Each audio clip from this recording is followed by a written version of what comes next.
Eu pensei que nada mais pudesse me surpreender na minha família, até o dia em que minha própria mãe me olhou nos olhos e disse que eu não era boa o bastante para estar no Natal. E o pior. A justificativa veio da boca do marido da minha irmã. Segundo ele, eu era pobre demais para aparecer na casa deles. Foi naquele momento que percebi que eu nunca fiz parte daquela mesa, eu era apenas a peça que eles achavam conveniente esconder. Mas o que eles não imaginavam é que, ao tentar me humilhar, acabariam abrindo a porta para a maior virada da minha vida. E, quando finalmente pagaram o preço pelo que fizeram, eu já não estava mais lá para salvá-los. Quer saber como tudo aconteceu? Então se prepare, porque essa história não termina como ninguém esperava. Olá, seja bem-vindo ao canal Histórias Surpreendentes, curta e se inscreva nesse canal, aproveite e ative as notificações. Comente aqui de qual cidade você está assistindo, vou adorar saber e deixar um coração no seu comentário. Eu nunca fui prioridade na minha família. Sempre houve uma linha invisível separando quem pertencia ao mundo perfeito dos meus pais e quem era apenas tolerado nos cantos. Minha irmã mais nova, Larissa, era a princesa da casa, mimada, elogiada, defendida, exaltada por cada respiração que dava. Eu, por outro lado, sempre fui tratada como quem não acompanhava o ritmo. Cresci ouvindo que eu deveria me esforçar mais, me vestir melhor, ser mais parecida com a sua irmã. Aos poucos, aprendi a existir em silêncio, porque qualquer tentativa de ocupar espaço vinha acompanhada de olhares impacientes e comentários disfarçados de preocupação. Mesmo adulta, a dinâmica não mudou. Larissa se casou com Vitor, um empresário que parecia confundir arrogância com personalidade forte. Meus pais o idolatravam como se ele fosse a personificação do sucesso. Eu já não fazia parte dos planos familiares, a não ser quando precisavam que eu fotografasse alguém, buscasse algo, cobrisse algum papel ingrato. Era como se eu servisse para completar o cenário, nunca para participar da cena. Mas a gota d'água veio numa noite de dezembro, durante um jantar aparentemente trivial na casa dos meus pais. Estávamos sentados à mesa, enquanto minha mãe ajeitava os talheres como se estivesse prestes a receber a realeza. Foi então que ela respirou fundo, cruzou as mãos e, com a voz suave que usava para anunciar tragédias, soltou: "Filha, você não vem no Natal. O Vitor acha você pobre demais." Por um segundo, achei que tivesse ouvido errado. Mas antes que eu pudesse reagir, Larissa sorriu com aquele ar ensaiado de superioridade e completou: "Mana, nós já estamos em outro nível, se é que me entende. Esse ano, melhor você não aparecer. Vai destoar." Meu pai permaneceu em silêncio, o que era pior do que concordar. Era a confirmação de que aquilo não era uma opinião isolada, era a decisão da família inteira. Eu era menos. Eu envergonhava. Eu estragava a estética do Natal perfeito que eles queriam exibir aos convidados. Minha garganta apertou, não de tristeza, mas de um cansaço tão antigo que parecia ter nascido comigo. Pela primeira vez, eu realmente enxerguei o que sempre existiu: eles nunca me viram como filha, irmã ou parte da família. Eu era um adereço descartável. Saí daquela casa sem chorar. Acho que as lágrimas haviam me abandonado anos antes. O que restou foi uma clareza fria, afiada, quase libertadora. Eu sabia que aquele momento marcava não um fim, mas um começo, o meu começo. E, ironicamente, foi a rejeição final que abriu a porta para algo que eles jamais imaginaram: eu descobriria meu valor longe deles, e eles pagariam caro por terem me expulsado da mesa. O que eles não sabiam, o que nunca se deram ao trabalho de saber, era que a minha vida estava prestes a mudar de forma definitiva. E, quando mudasse, a queda deles seria apenas consequência do próprio desprezo. Não havia mais espaço para remendos, explicações ou promessas vazias. A partir daquela noite, eu deixei de tentar fazer parte de uma família que nunca me quis. E é aqui que minha história realmente começa. Quando cheguei ao meu apartamento naquela noite, o silêncio me recebeu como um velho amigo. Não havia árvore de Natal montada, nem luzes piscando na janela. A verdade é que eu nunca tive energia para decorar nada porque, no fundo, sempre esperei ser convidada para a celebração principal, aquela em que eu fingiria pertencer à minha própria família. Agora, pela primeira vez, percebi que o vazio da minha sala era menos doloroso do que o vazio de tentar ser aceita por quem nunca me enxergou. Passei a madrugada acordada, não por tristeza, mas por um tipo estranho de lucidez. Revirei cada lembrança, cada comentário, cada olhar de desprezo que tinha carregado como se fosse culpa minha. Era quase absurdo perceber que eu havia passado tantos anos tentando provar que merecia um lugar ao lado deles. Que ironia, eu havia crescido acreditando que precisava melhorar para ser digna dos meus pais, quando na verdade eram eles que nunca estiveram à altura de mim. No dia seguinte, acordei com uma decisão firme, quase brutal: eu não iria mais mendigar afeto. Eu não iria mais estar disponível para quem me tratava como sobra.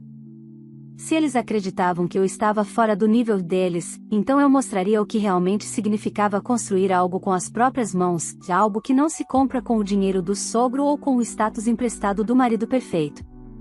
Meu trabalho sempre foi motivo de vergonha para a família. Eu era arquiteta freelancer, especializada em projetos de interiores para pequenos comércios, cafeterias, salões, consultórios. Eles achavam humilhante eu trabalhar com lugares pequenos, enquanto Larissa vivia exibindo viagens internacionais e contratos sociais em jantares que pareciam desfiles. O que meus pais ignoravam era que meu nome já estava começando a circular entre empresários de médio porte. Silenciosamente, eu estava construindo algo sólido, bonito e inteiramente meu. Naquela manhã, sentei diante do computador e comecei a revisar um projeto que tinha me sido apresentado 2 semanas antes, a revitalização de um antigo galpão no centro da cidade, que seria transformado em um espaço de coworking. O dono, Henrique Vasconcelos, um investidor discreto e extremamente profissional, havia mostrado interesse no meu estilo minimalista e funcional. Tínhamos tido uma reunião inicial excelente, mas eu ainda aguardava a confirmação final. No mesmo instante em que abri o arquivo, meu celular vibrou. Era uma notificação de e-mail. Quando li o nome do remetente, meu coração acelerou de um jeito que não acontecia há muito tempo. Henrique Vasconcelos, é assunto. Proposta final. Abri a mensagem com as mãos trêmulas. Olá, gostei muito da sua apresentação e do seu conceito para o espaço. Gostaria de fechar o contrato com você. Em anexo, estão os termos finais e o valor acertado para início imediato. O contrato era de 6 dígitos. O maior da minha carreira. E, pela primeira vez, senti que eu estava exatamente onde tinha que estar, e que, ironicamente, minha família não fazia parte disso. Passei o resto do dia revisando detalhes, preparando documentos, organizando prazos. Era como se cada tarefa colasse de volta um pedaço meu que tinha sido rejeitado na noite anterior. A rejeição deles não me destruía, ela me libertava. À noite, recebi uma mensagem de minha mãe. Filha, você saiu chateada ontem? Não leve para o pessoal. Sua irmã só quer o melhor para o clima da festa. Depois conversamos. Tive vontade de rir. Era impressionante como ela conseguia minimizar tudo, como se eu fosse sensível demais por não aceitar ser tratada como lixo. Pela primeira vez, fiquei em paz ao não responder. Eu estava entrando em uma nova fase, e ela não incluía mais pedir permissão para existir. Enquanto finalizava os documentos do contrato, senti algo dentro de mim se alinhar. Não era vingança, não ainda. Era clareza. Uma certeza crescente de que, se minha família achava que eu era pobre demais para estar ao lado deles, logo perceberiam o quanto estavam enganados e o quanto aquele desprezo custaria caro. E não porque eu planejava fazer algo contra eles, mas porque, pela primeira vez, eu faria tudo por mim. Os dias seguintes passaram como um turbilhão silencioso, daqueles que transformam tudo sem fazer alarde. Enquanto eu mergulhava no novo projeto com Henrique, algo em mim se fortalecia. Pela primeira vez, senti que meu trabalho não era apenas válido, era necessário. Ele me ligava diariamente para alinhar ideias, ajustar materiais, discutir possibilidades. Cada conversa parecia um lembrete de que eu podia construir algo grande sem precisar da aprovação de ninguém. Uma tarde, durante uma reunião no galpão que seria reformado, Henrique me observou enquanto eu explicava o conceito de iluminação natural e a circulação de ar que pretendia implantar. Quando terminei, ele cruzou os braços e disse: "Você tem visão, Luísa. Pouca gente consegue enxergar isso aqui como um espaço vivo." Aquelas palavras, simples, tiveram um impacto devastador dentro de mim. Era reconhecimento genuíno, sem condescendência, sem interesse secundário. Era o oposto do que eu sempre ouvi da minha família. No fim do encontro, Henrique me acompanhou até a saída. Antes que eu entrasse no carro, ele acrescentou: e sobre o segundo projeto. Depois conversamos. Acho que você vai gostar. Segundo projeto. Era como se o universo estivesse me mostrando, com um certo humor irônico, que eu tinha passado anos tentando ser aceita no lugar errado. Mas, mesmo com a agenda cheia, algo inevitável aconteceu. Minha família percebeu meu silêncio. Na quinta-feira da mesma semana, meu celular começou a vibrar incessantemente. Primeiro, minha mãe. Depois, meu pai. Depois, Larissa. Não atendi nenhum. O silêncio era a única resposta que eles mereciam. À noite, finalmente, recebi uma mensagem da minha irmã: Mana, você está fazendo drama? Foi só um comentário. Não leva a sério, tá? Passa aqui sábado para resolvermos isso. Eu quase me engasguei de indignação. Só um comentário.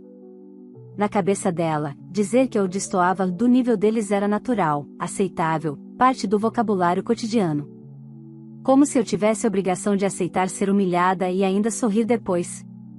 Não respondi. Outra mensagem chegou minutos depois: o Vitor está dizendo que não quis te ofender. Você entendeu tudo errado. No Natal vai ter muita gente importante. Não queremos que você fique desconfortável. O cinismo era tão transparente que eu senti nojo. Para eles, eu era uma ameaça estética. Algo que mancharia a imagem perfeita que queriam vender. Perceber isso não doeu, finalmente fez sentido. Mas a tentativa de reconciliação deles não vinha acompanhada de arrependimento. Era medo. Puro e simples medo. Eles estavam percebendo que, pela primeira vez, eu não estava correndo atrás, não estava me oferecendo, não estava aceitando sobras. Na manhã seguinte, recebi uma ligação inesperada. Era Henrique. Luísa, tenho uma proposta para te fazer. Você pode vir ao escritório hoje? Fui imediatamente. O escritório ficava num prédio elegante no centro, com fachada envidraçada e recepção impecável. Ao entrar na sala dele, percebi que algo estava diferente. Ele parecia animado, quase entusiasmado. Você pode fechar a porta? Ele pediu. Fechei. Lembra quando falei do segundo projeto? Então, é maior do que imaginei inicialmente. Na verdade, é uma expansão. Vou abrir 2 novas unidades do coworking em outras cidades. E gostaria que você liderasse toda a parte de design e ambientação. Seria um contrato longo, de grande porte. E, sinceramente, ninguém entendeu tão bem minha visão quanto você. Por um instante, fiquei sem fala. Era muito mais do que eu esperava, e muito mais do que qualquer pessoa da minha família jamais imaginou que eu poderia alcançar. Eu, claro, respondi, tentando manter a compostura. Eu adoraria. Henrique sorriu, satisfeito. Ótimo. Vou pedir para enviarem os documentos ainda hoje. Quando saí do prédio, meu coração batia forte, mas não de ansiedade, de confirmação. Eu estava crescendo. Avançando. Indo além de qualquer limite que tentaram me impor por anos. E o mais poético era que nada disso tinha sido planejado como vingança. Era apenas consequência natural de finalmente me afastar do peso que minha família representava. À noite, quando sentei para revisar os contratos, meu celular vibrou novamente. Era Larissa. Mãe tá chorando porque você não atende. Sábado tem almoço de família. Aparece. Você sabe que no fundo todos te amam. A palavra amam quase me fez rir. Amor não humilha. Amor não exclui. Amor não se envergonha de você. Eu estava prestes a bloquear na hora, mas algo dentro de mim disse para esperar. Não porque eu desejava a reaproximação, mas porque, em algum momento, a queda deles viria. E eu queria estar totalmente preparada para não ser arrastada junto. Pela primeira vez na vida, eu estava livre. E eles estavam começando a perceber. O sábado chegou, e com ele o tal almoço de família que Larissa havia tentado me empurrar como se fosse um favor. Eu passei a manhã trabalhando nos projetos de Henrique, ajustando detalhes, pesquisando materiais, respondendo e-mails. A produtividade fluía de um jeito quase terapêutico. Era como se, quanto mais distante eu ficava da minha família, mais espaço eu tinha para existir plenamente. Por volta do meio-dia, o celular vibrou. Mensagem da minha mãe: estamos te esperando. Sua irmã fez sobremesa. Era impressionante como eles falavam comigo como se nada tivesse acontecido. Como se eu fosse a filha ingrata que estava fazendo drama por ter sido rejeitada. Respirei fundo, deixei o celular virado para baixo e voltei ao trabalho. Eu não ia a lugar nenhum. Nem naquele sábado, nem em nenhum outro. Às 13h27, uma chamada de vídeo começou a tocar. Era meu pai. Eu não atendia uma chamada de vídeo dele desde, nunca. Ele quase nunca falava comigo diretamente. Sempre delegava para minha mãe. Deixei tocar até cair. Minutos depois, o celular tocou de novo, dessa vez, número desconhecido. Atendi achando que pudesse ser do escritório de Henrique. Mas a voz que veio do outro lado me congelou por 2 segundos, finalmente atendeu. Era Larissa. Oi. Você não acha que está exagerando? Ela perguntou, sem sequer disfarçar a irritação. A gente tá aqui, a mãe quieta num canto, o pai preocupado. Isso tudo porque você ficou sensível demais? Sensível. A palavra, dita com aquele desprezo preguiçoso dela, fez algo dentro de mim quebrar de vez. Larissa, eu não estou indo. Aceite isso. Ai, que pesada. O Vitor até comentou que talvez você esteja assim por inveja. A gente entende, tá? Só que, sinceramente, mana, você não facilita. A gente tenta incluir você, mas você sempre estraga o clima. Foi aí que percebi, ela realmente acreditava que era vítima da situação. Para ela, excluir a irmã por não combinar com o ambiente era natural. E, como sempre, a culpa era minha. Larissa, respondi com calma, você não precisa mais se preocupar comigo estragando o clima. Eu não faço mais parte dele. Houve um silêncio curto, desconfortável. Então você tá se afastando da família? É isso? Estou me afastando daquilo que me faz mal, e isso é ridículo, ela retrucou. Você devia ser grata. Quantas vezes a mãe te ajudou? Grata? Eu ri. Grata por ser humilhada? Por ser tratada como acessório descartável? Por ouvir que eu sou pobre demais para passar a noite de Natal ao lado de vocês? O Vitor não quis dizer daquele jeito. Ela gritou. Ele disse exatamente do jeito que pensa. Silêncio. Dessa vez, ela não tinha resposta. Adeus, Larissa. E encerrei a ligação. Pelas 3 horas seguintes, meu celular explodiu em mensagens. Primeiro minha mãe, depois meu pai, depois Larissa novamente, agora mandando longos textos confusos tentando justificar o injustificável. Eu não abri nenhum. Coloquei o celular no modo não perturbe e mergulhei no trabalho como se estivesse entrando em outra realidade e, de certa forma, estava. Na segunda-feira, recebi uma ligação do próprio Henrique. Luísa, podemos nos encontrar hoje à tarde? Tenho uma atualização importante. Concordei. Quando cheguei ao escritório dele, notei uma movimentação diferente. Secretárias iam e vinham com pastas, 2 pessoas conversavam olhando para plantas arquitetônicas, e Henrique digitava algo com expressão concentrada. Assim que me viu, abriu um sorriso. Luísa, sente-se. Tenho uma notícia que vai mudar sua carreira. Meu coração disparou. O conselho aprovou o investimento para todas as unidades novas, e ele continuou. E quero você como arquiteta principal do grupo. Não só dos coworkings. Dos novos empreendimentos também. Hotéis, espaços comerciais, restaurantes, tudo. Quero que você assuma a posição de diretora de design da empresa. Eu fiquei sem fala.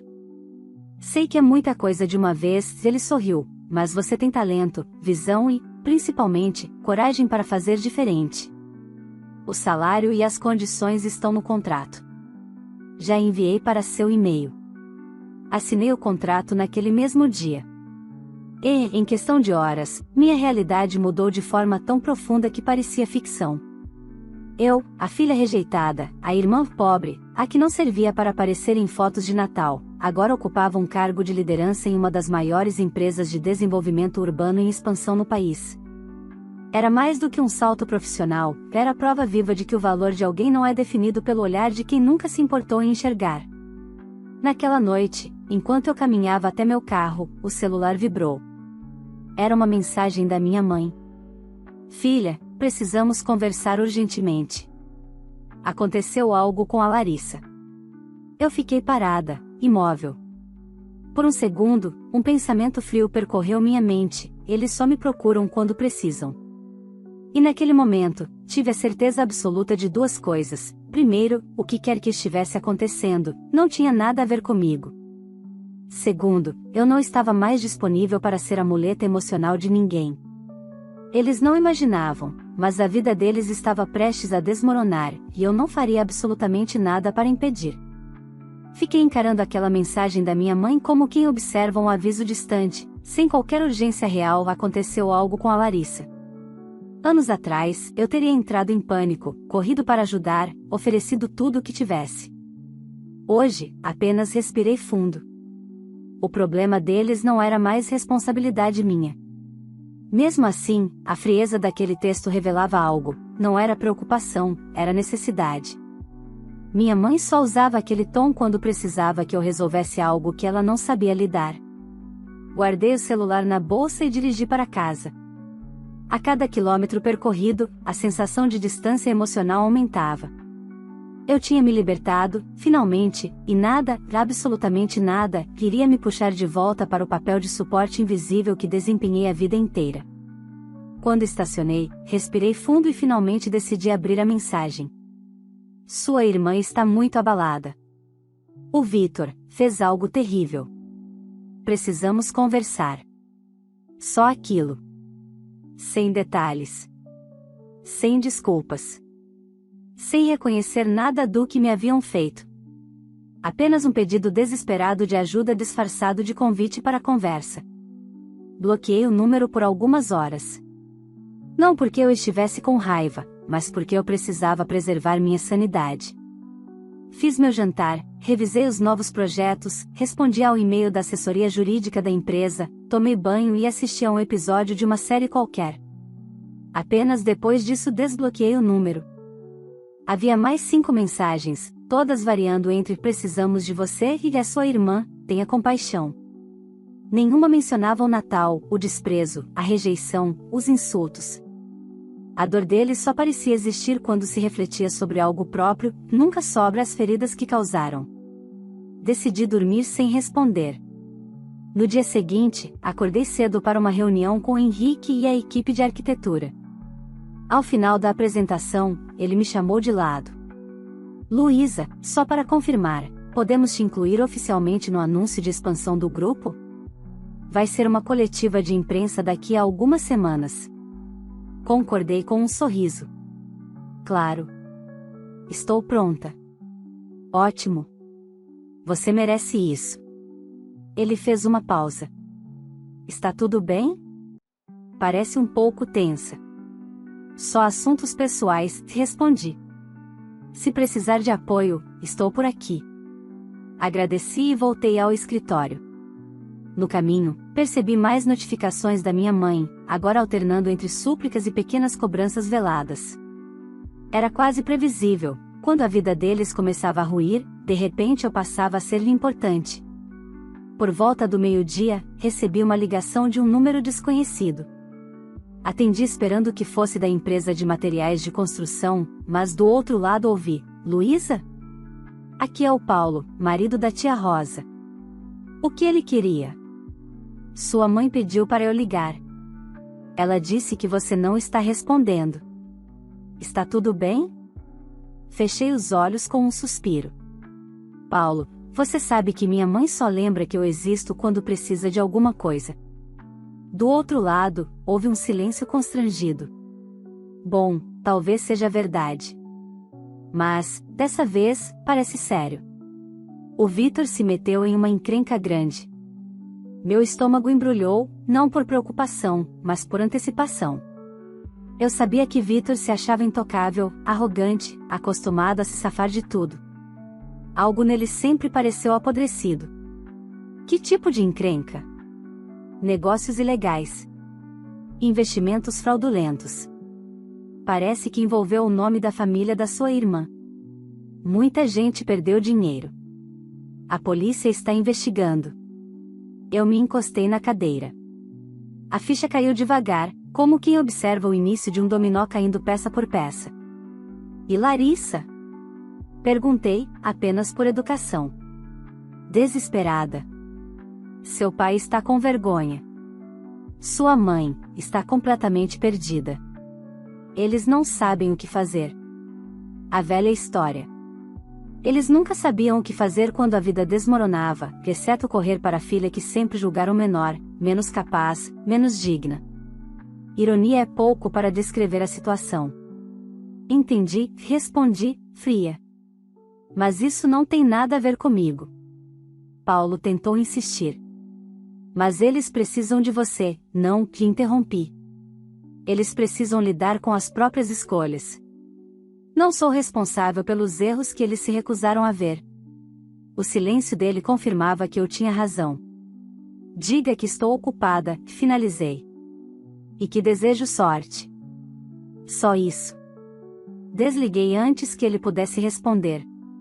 No final da tarde, enquanto revisava o cronograma das obras, meu celular vibrou novamente. Dessa vez, era Larissa. A notificação mostrava apenas o começo do texto. Mana, me ajuda, por favor. Eu encarei a tela por longos segundos. Era curioso. Se fosse meses atrás, eu teria corrido até ela, colocado minhas dores em segundo plano, oferecido apoio incondicional.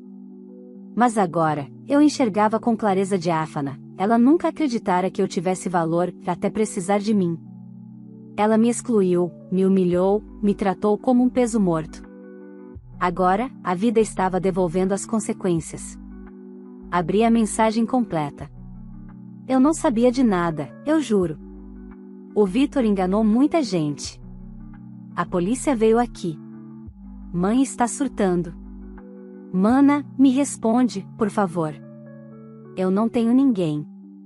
A última frase me atingiu como um sussurro falso, uma manipulação antiga que eu conhecia bem. Larissa tinha muita gente, pai, mãe, amigos perfeitos, sogros ricos, mas sempre usou a narrativa de não ter ninguém quando precisava que o mundo girasse em torno dela. Eu digitei apenas, lamento pelo que você está passando. Mas eu não posso te ajudar.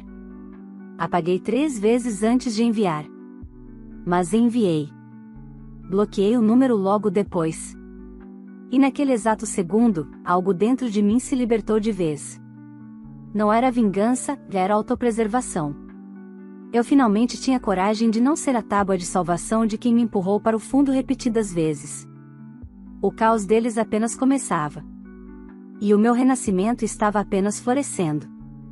Nos dias que se seguiram, meu telefone tornou-se um campo minado de tentativas desesperadas de contato. Números desconhecidos, parentes distantes que eu mal lembrava do rosto, até vizinhos dos meus pais, todos querendo falar comigo. A cada chamada ignorada, eu sentia uma camada antiga de submissão se desfazer. Era como se a vida estivesse finalmente me permitindo existir sem carregar o peso de sustentar ninguém além de mim mesma. Naquela semana, as notícias sobre o golpe financeiro de Vitor começaram a circular na mídia local. Era inevitável. O jornalista investigativo da região descobriu que várias famílias haviam perdido economias inteiras por acreditarem nas promessas de rendimento garantido que ele divulgava como se fosse um especialista financeiro. Meu pai, que sempre se orgulhou de avaliar bem o caráter, caiu no golpe também, colocou dinheiro, indicou conhecidos, participou de reuniões orgulhosamente, até perceber que tudo não passava de uma teia de mentiras. O telefone fixo da casa deles não parava de tocar. Cobranças, ameaças, exigências de explicações. Eles estavam atolados em vergonha, medo e humilhação, de emoções que, por anos, impuseram a mim diretamente sempre que me diminuíam. Agora, experimentavam o próprio veneno. Eu observava tudo de longe, em silêncio absoluto. Não porque fosse indiferente à dor humana, mas porque, pela primeira vez, a dor deles não era meu fardo. Eles haviam me deixado do lado de fora da vida deles por escolha própria. Estavam colhendo exatamente o que plantaram. Na segunda-feira seguinte, recebi um e-mail extenso da minha mãe. Não um pedido de desculpas, não um reconhecimento, mas uma tentativa desesperada de manipulação. Precisamos de você. A família está abalada. Sua irmã está devastada. Achamos que você poderia intervir, falar com alguém, orientar, ajudar. Você é tão forte, tão sensata. Não nos abandone agora. Era quase engraçado. Quando eu era pobre demais, desnecessária, uma vergonha social, não servia nem para sentar à mesa. Agora que tudo estava ruindo, eu era forte e sensata. Não respondi. À tarde, durante a reunião com a equipe de engenharia, meu celular vibrou novamente. Desta vez, era Henrique. Luísa, só queria te avisar que recebemos confirmações de 3 novos investidores interessados no grupo. Vamos expandir ainda mais. Quero que você participe da apresentação oficial. Meu coração se encheu de algo que eu não sentia há anos: pertencimento. Não um pertencimento forçado, condicionado à aparência ou ao status, mas um pertencimento por mérito, por visão, por trabalho. Eu disse sim. Quando cheguei em casa naquela noite, encontrei minha caixa de correio cheia. Cartas escritas às pressas, envelopes amassados, bilhetes sem assinatura. Era impossível ignorar, minha família estava desesperada. Eles queriam minha presença como se eu fosse uma âncora emocional, um refúgio seguro, a pessoa que sempre aparecia quando as coisas davam errado. Mas aquela pessoa não existia mais. Na quinta-feira, enquanto revisava os últimos detalhes da apresentação pública da empresa, meu pai apareceu no meu prédio. O porteiro ligou para avisar. Dona Luísa, tem um senhor aqui dizendo que é seu pai. Meu coração deu um sobressalto, mas não de emoção, de limite. Diga que não posso recebê-lo, respondi sem hesitar. O porteiro ficou em silêncio por um segundo, talvez surpreso. Deseja que eu diga algo mais? Diga apenas que estou ocupada. E que não autorizo subir. Desliguei. Por um momento, fiquei parada no centro da sala, sentindo a respiração oscilar entre alívio e firmeza. Foi a primeira vez na vida que escolhi a mim mesma acima do papel de filha submissa e disponível. Era libertador e triste. Mas crescimento raramente é confortável. Na manhã seguinte, recebi uma mensagem curta de Larissa, enviada de outro número: eu sei que você me odeia. Só queria dizer que não tenho mais nada. O Vitor está sendo investigado. Perdi tudo. A mãe está desmoronando. O pai não fala com ninguém. Não tenho para onde ir. Mas, entendo por que você não quer ajudar. Adeus. Eu reli a mensagem 3 vezes. Procurei algum traço de arrependimento verdadeiro, alguma fagulha de reconhecimento do mal que ela me fez. Não havia. Era só desespero. O mesmo tipo de desespero que ela teria assistido com um sorriso se acontecesse comigo. Não respondi. Apaguei a mensagem. E bloqueei o número. No dia da apresentação oficial da empresa, eu subi ao palco como diretora de design do grupo. Luzes fortes, câmeras, jornalistas, investidores. Henrique me chamou pelo nome, apresentou meus projetos, elogiou minha visão, e naquele momento percebi, minha vida tinha finalmente se tornado minha. Quando terminei de falar, recebi aplausos sinceros. Pessoas que realmente viam meu valor. Pessoas que nunca me diminuíram. Pessoas que não esperavam que eu pedisse desculpas por existir. Era ali que eu pertencia. Mais tarde, enquanto caminhava para casa, a noite quente iluminava a avenida. Senti algo apertar meu peito, não tristeza, mas encerramento. Eu nunca receberia um pedido de desculpas verdadeiro. minha família nunca reconheceria o mal que fez. E, de certa forma, isso não importava mais. Eu tinha construído uma vida completa sem eles. Uma vida que florescia, que crescia, que se abria para possibilidades que eu jamais imaginei. Eles, por outro lado, continuavam presos aos próprios abismos. No fim das contas, eu não precisei fazer nada para que pagassem caro.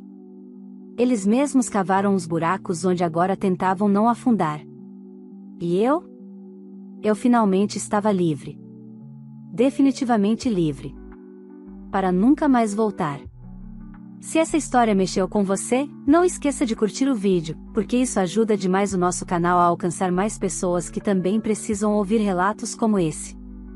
Aproveita e se inscreve para não perder nenhuma das próximas histórias emocionantes que trago por aqui. Todo dia tem conteúdo novo para você refletir, se inspirar e se fortalecer. E se você conhece alguém que já passou por algo parecido, compartilhe esse vídeo. Às vezes, uma história como essa é exatamente o que alguém precisa para encontrar coragem e colocar limites em quem só sabe machucar. Agora eu quero saber de você: se estivesse no lugar dessa filha, você faria o mesmo? Você teria a mesma força para se afastar de quem não te valoriza? Me conta nos comentários, vou adorar saber a sua opinião. E não esquece, me diga de qual cidade você está assistindo este vídeo, porque eu sempre volto lá e deixo um coração nos comentários das pessoas que me acompanham de todos os cantos do Brasil.